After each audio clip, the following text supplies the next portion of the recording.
If you ever see me out there, just say hi. Keep saying hi. If you need anything, I'm always here for them, whether it's soccer. Oye, ¿quién es Chucho? Damn. I'm 33 years old, soccer coach here from Gonzales. I was born in León, Guanajuato. I'm from a small town called La Aldea in Guanajuato. And ever since I was 7, I've been here in Gonzales. So. And playing soccer ever since? I started playing maybe when I played all the time, but in a real team, maybe 4th grade, 5th grade. 4th grade, 5th. So yeah, that's probably around 8, 9 years old. Huh? Yeah, casi cuando llegué here to Gonzales. Well, first of all, we'll shout out anyone from León, Guanajuato. And La Aldea especially. So, you said that you've been playing soccer, and before we keep on going, I actually got the curiosity of having the chance to sit down with you, because the other day I was running. Yeah. And you were, I see you coaching throughout the week, but it's in big groups. Yeah. And I'm not sure if it was Thursday, Friday, or Wednesday, I'm not sure. But I was running and you had only 2 kids with you. And I was like, damn, this guy, okay, I understand coaching a team, but then making that time out of your day to coach at least 2 players, I was like, it says a lot about the players, they want to get better, then also about the coach, you're willing to invest your time and show them, help them on whatever they need, Yeah, those kids are actually, one of them is Mr. Malagon's daughter. I don't know if you remember Mr. Malagon. Mr. Malagon, principal, right? Yeah, and then the other one is my long life friend's son. Mm-hmm. So they signed up for a little program I have. It's more like a one-on-one program to kind of develop them more more specific training. Those who need more help. Yeah, those that want to get better, because they're already good, so they just want to get better. So that really helps. They just come to get those extra reps. In practice, it's good when you have a team setting. There's nothing wrong with that. Mm-hmm. But when you get specific training, I think also it helps you. Yeah, because then improve and let's say you're good at shooting, then you get that better. Yeah, exactly. During regular practice, you'll probably get 5-10 shots in a drill. You're getting what everyone else is getting, not what you need to improve or what you're lacking. So when did soccer come into your life? You said around 4th or 5th grade, but when were you did you realize that you liked it a lot, or that you could do it more than just for fun, you could say? Yeah, I grew up with it. My dad is a big part of it. Where I grew up in Mexico, soccer's huge. Even the Sunday league is huge. So he would play. Yeah, he would play, and so I would, follow my dad. So I would go, and I just have those memories of him playing, me watching. And it's just been a part of my life. So I don't even remember when soccer was. Ever since you remember, you could remember that you were just playing. Since we lived pretty close to the stadium also, so my dad, when he would live here 6 months, and then he would go back over there to us. Okay. So he was between back, he would come work here, and then he would go back over there with us. So when he was over there with us, he would take me to every León home game. So imagine how. So is that how you grew up loving León? I grew you up had no other chance to go for Chivas or anything? Well, funny story, I used to like Cruz Azul also when I was a little kid, because my family, they all go for Cruz Azul pretty much. Uh-huh. So I had that little. I went for them when I was a little kid, but I also grew up with León. I like León, I like Cruz Azul. And when I grew up, I was like, what is this? I need to pick a team. I need to pick a team. So I stuck with my heart, and that's why I went with León. But I grew up going to every León game. So imagine growing up just going to a first division game. And you said that it was close. Yeah, it was imagine a 3-year-old there in the stadium. So I grew up with that atmosphere, So once I started growing, I was like, all right, I really liked it, besides playing, I like watching it, analyzing, stuff like that. So, at a young age, you were like, okay, this sport really means a lot to me. And then ever since, would you just analyze the game, or would you also play, even though you were small, would you also play in teams, or did the teams came over here? When did joining a team come into your life? So no, when I was in Mexico, I just played in the streets like everybody.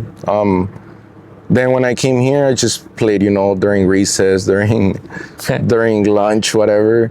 And it was until maybe I was in 5th grade. I was in 5th grade. One of my friends, Javier, shout out, he still plays in my team. Is it Javier Andrade? Javier Andrade. Okay. Yeah, he's defender on my mayor team, so he's still around. Center back, right? Center back, yeah. So he was my neighbor, and then, well, he saw that I like soccer, and he's like, hey, why don't you join my team? I was like, oh, there's teams? Like, I didn't even know there was teams. Because you were used to just playing in the streets, huh? So he's like, oh, yeah, like, yeah, his mom told my mom, and he brought me even here to Mayor Park. Yeah. Oh, yeah. So, it was Tony's team. I don't know if you know Coach Tony. Coach Tony. Yeah, shout out Coach Tony. Yeah, shout out Coach Tony. He was my coach since 5th grade until my senior year. So that was probably the only team I played. It was like a lot of kids that came and went, but pretty much the ones that started were the ones that finished our senior year, so that was pretty cool too. So hey, you're loyal to teams then. I guess. You were loyal to Leon, you were loyal to that team that you played. And off camera, we were talking how once you got hurt, you started coaching, so like how you got hurt, your injury. Yeah, so it was my junior year in high school. It was a regular pickup game in Fairview, actually. We were just playing there, and then I jumped for a ball, and my whole knee just twisted. Like when you landed? Yeah, when I landed, I just heard it pop. I was like, all right, this ain't good. I couldn't even get up. I knew it was bad. I went home. I went to the doctor like a couple of days later. They told me it was fine, that just rested for a month. Oh. No bad medical advice. So knowing me, it wasn't even 3 weeks. I was like, oh, I feel good. So I went back to playing. Because if they told you that you had anything, and you know? So that was my mistake. I kept playing until I just couldn't run anymore. That's when they did the MRI and they checked. They found that I had a torn ACL. Torn meniscus, lateral. I had 3 torn ligaments and 2 torn meniscus. So that was it. And it all happened because of the moment that you landed? It all happened because of that and because I kept playing. I didn't listen. So if I would have took it like a rest or took physical therapy or something else before. But I feel like also it's because you didn't know that you had something. You know, they told you that you didn't have anything. Because many times I've been injured before, you know. Like, as a soccer player, you're going to get hurt many times. You're like, oh, I'm good. And then you go back and playing. Even now I see some guys that don't have ACLs and they still play. So I know it's wrong, but you know, no nos aguantamos las ganas de jugar. No, it's hard to see the point I want to play. But at this point, I feel like it was probably like not the best thing that could happen to you, but maybe like a blessing in disguise, you know, because it took that injury for you to stop playing, and then you started coaching. Now, do you want to talk about more of how the coaching came into your life? You told me that at 18 when you were still in high school, so how was that? Yeah, so that's that junior year. I was already helping Coach Juan Flores, rest in peace. May he rest in peace. One of my senseis. So he was coaching at Fairview, so he would invite me over to ref. So I was reffing for him probably since my sophomore year, freshman year. And he just started slowly telling me to help him out in some drills, help him out with the kids. So maybe it was my sophomore, junior year when I started helping him out in Fairview. Then when I got hurt, well, you could imagine I was depressed, man. I was like, what the heck? It was my senior year. We had a good team. They ended up winning the league también. So, you know, it sucked. But then he's like, oh, just stay around. You'll be my assistant coach, informal, you know. But so he invited me back to the high school. I coached JV for 2 years, maybe. And I was 19 and 20 years old, so yeah, you were still young. I was still young. I was probably not ready yet, but I mean, all that experience, you know, like so young and coaching at high school, coaching. Yeah, you're coaching like people your age. Yeah, I was coaching kids that were my teammates like 2-3 years before that, you know. And it was a great experience. So that's how kind of it started. More on the serious level, you know, because on the other side I had like. I mean, it was serious too, maybe, because I started making other teams like Rayitos, León. So I started making teams on the side too, just random kids asking, hey, you know, hacer un equipo, or like, do this, do that. I was like, so I'd always started like that. Like, La chispa. Like como ese 2002 team. That's the first team I ever had, the outside the high schools, pues, the team, the outside the, like in the school setting. Yeah, outside the school settings. So that was the first time my friend Juan Carlos, we were actually talking about him earlier. He's like, hey, no tienes un equipo de little kids, bro. Like, you should make one. And I was like, my little brother wants to play. I'll help you, me dice el güey. I was like, well, if you help me, dude, I'm down. But, like, let's help me find kids. I don't know any. So, well, first of all, start by finding kids. Yeah, so he had his brother, like, cousin. Tenía poquitos ahí. And then I knew some other ones. So we started asking around. Then, you know, people started finding out. So they would even bring their kids. So that's how we started that team. It was 2002, 2003. They were called Rayitos.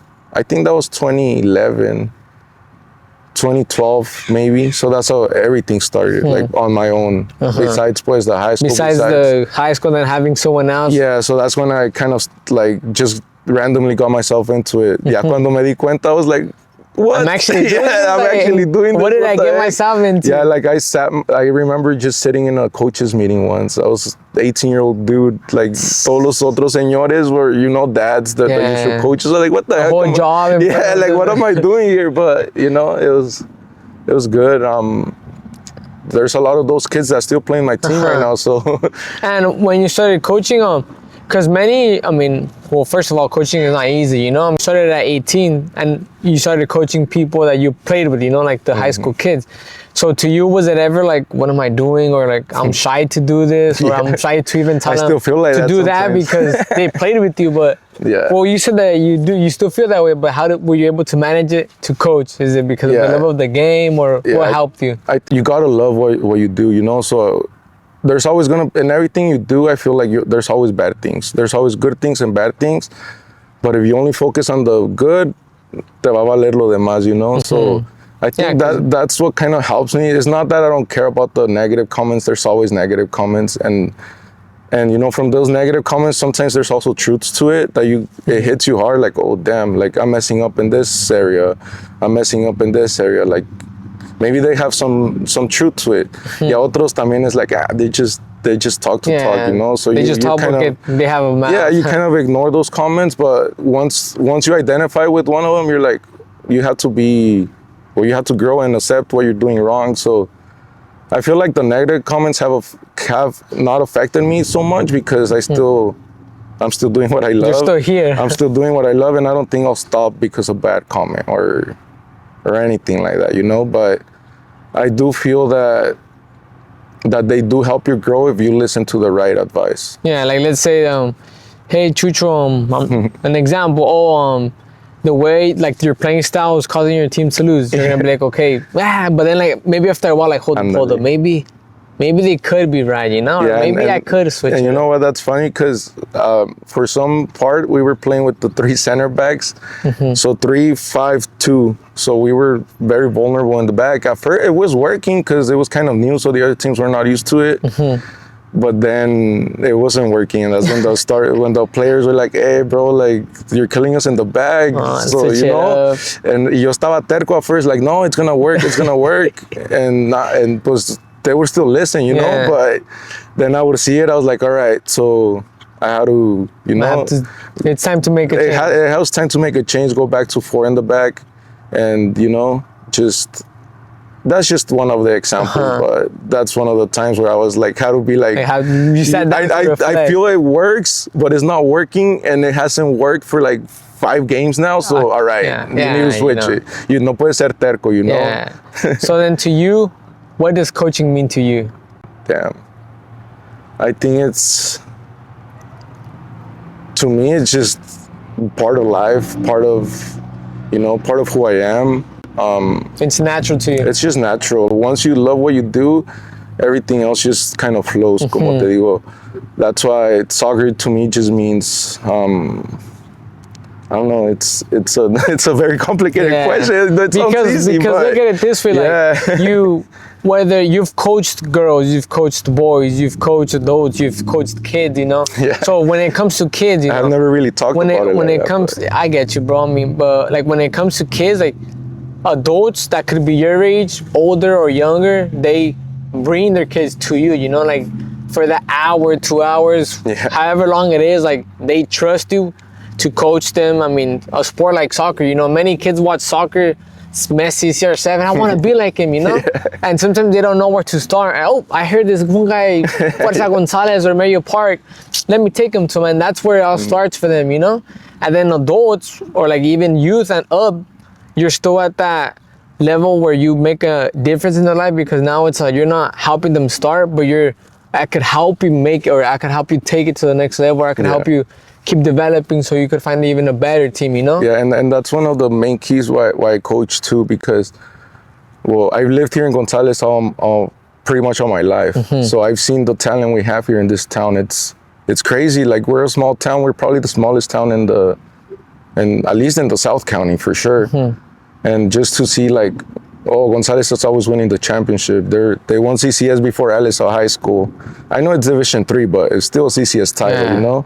It's just so much talent here. So once you see that, you kind of want to be a part of it, you know? And once you figure out how you could help out the kids, then I think that's where the magic starts happening, because like you said, there's kids that come for various reasons. Some don't even want to be here. Yeah, sometimes it could be the parents. Sometimes the parents that bring them, and those kids still, they're like, oh wait, I kind of like it. And I had so many like that, or también unos que they just simply don't like it. So you kind of have to accept who's who and what they're here for. But once you settle that and you start breaking it apart,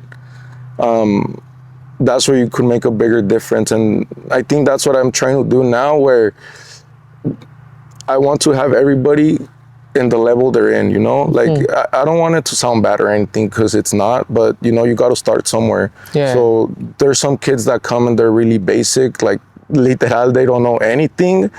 And those are the ones que hasta me gusta más que vengan, you know? I want to be that bridge, you know? I'm not going to be the one to take them from here, but I want them to leave Gonzales prepared, or at least know what's going to be out there. Because aquí, pues, you could be the best kid here, but when you get out of here, you know, you're gonna get kids the same or better than you. Like, you be like, oh, I'm extreme, but then you go somewhere else and they just start at there even better. Exactly. You know? So eso es lo que queremos hacer here, at least in Fuerza Gonzales, to be the first step into like competitive soccer. Because after that, there's club, there's travel, there's college. Everything, college, high school, there's everything that they could keep going, you know. So, and then sometimes one of the best ways that, you know, we were speaking about high school earlier, like one of the best ways that even like your town high school team is good is because those players start early, you know, and they just keep playing together. Then they get to high school together. Oh, we know each other, you know. So for example, with you, let's say, what year do you coach right now? Or right now, what teams? 2018, 17, 18, 19. Okay, so all those years are going to be in high school together, you know? Some are going to be freshmen, sophomore, junior, senior. But if they keep playing from now up until they get there, they'll know each other, and that's what you're creating. You know, I told you, like, yes, others are in the high school level, but when I see you, it's like, it reminds me like Fuerza Básica, you know? Like, you start since they're young, and they keep playing. I mean, yeah, once they get, like, to their teenage years, if they keep playing with you or not, well, that's different. But at least you had that impact when they were starting, you know? Yeah. Cuando fui a los Juegos de la High School de Gonzales, when they made that run, I started like running into all these parents, like, oh, Chucho, you're back. Like, because ya apenas había regresado de Texas cuando pasó eso. Tenía como unos 3 años que no vivía aquí en Gonzales, so I hadn't seen a lot of people, and I left when the kids were like 13, 14. Like in middle school. Yeah, I came back and they're all taller than me. They're all balling out. So I'm like, damn. So ya cuando me los empecé a encontrar, pues ellos mismos me decían, oh, remember when you had them? Like, damn. You know, so that's when it started clicking to me, like, oh, maybe I did have something to do with it. Like, maybe I caused an impact, or I helped them grow. Yeah. And then one of the players, George, Poncho, Omar, well, that team 2 years ago, most of them, they played for you, right? Yeah, well, George started with me story about George, he's not my family, but now it's like he's my family. Es mi ahijado. His grandma used to work with my dad at Dole, So one time they didn't have a babysitter for Georgie. So they hit up my mom and they're like, oh, can you please take care of this kid? No tiene, ahorita su babysitter se fue a Mexico, et cetera, et cetera. So my mom started babysitting him, right? Like he was like 1. He was a baby. He was a baby. So I was like maybe 14, 15, I don't remember. But he started like just hanging out with me. So randomly I just started like, oh, maybe he's good at soccer. So me lo empezaba a llevar, you know, to my practices or just take him outside to play.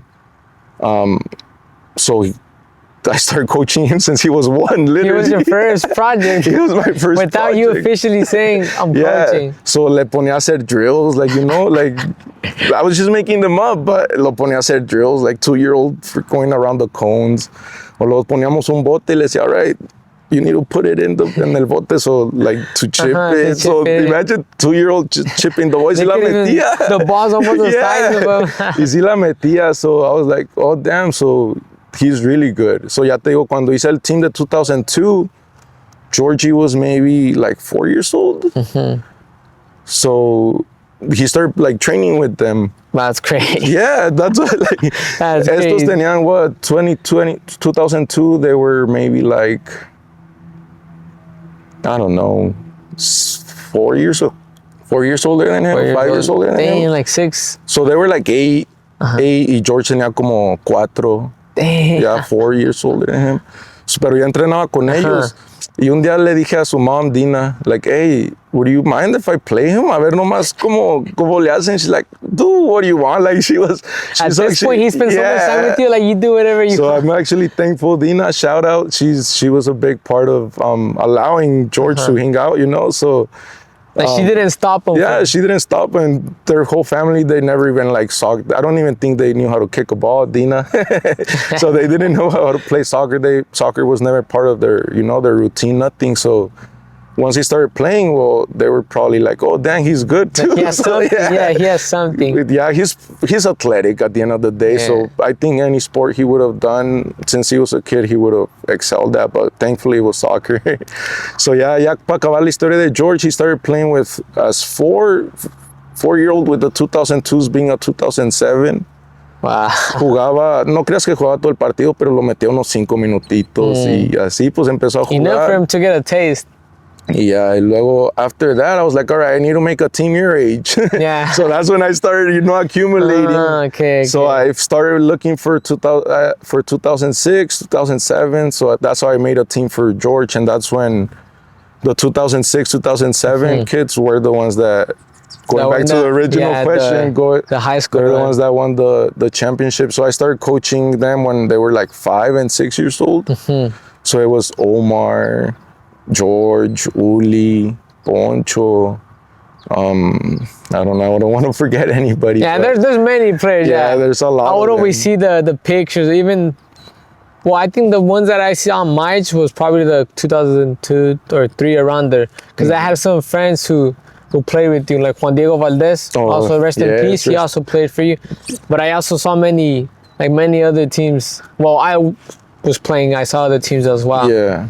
So to like, let's say any of the players that you coached, whether that's before or any of the small kids now, if they were watching this, what would you tell them? Like, what would Coach Chucho tell his players? I think that I'm very proud of all of them, whether they continue playing or not. If you ever see me out there, just say hi. Keep saying hi.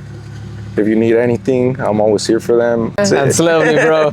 That's lovely. Hopefully they watch this. But and to you, like, you know, you were saying how coaches have like their style, not necessarily terco, but you know, every coach does come with a style. So to you, what's one of the styles, or what's one of like the, how do I say, the foundations that you believe for your teams? Is that like touching, or physical, or what? So what lo regaño when the ball's coming to them and they have time to stop it and they freaking kick like kickball. So for sure my number one thing is settle the ball, start playing it.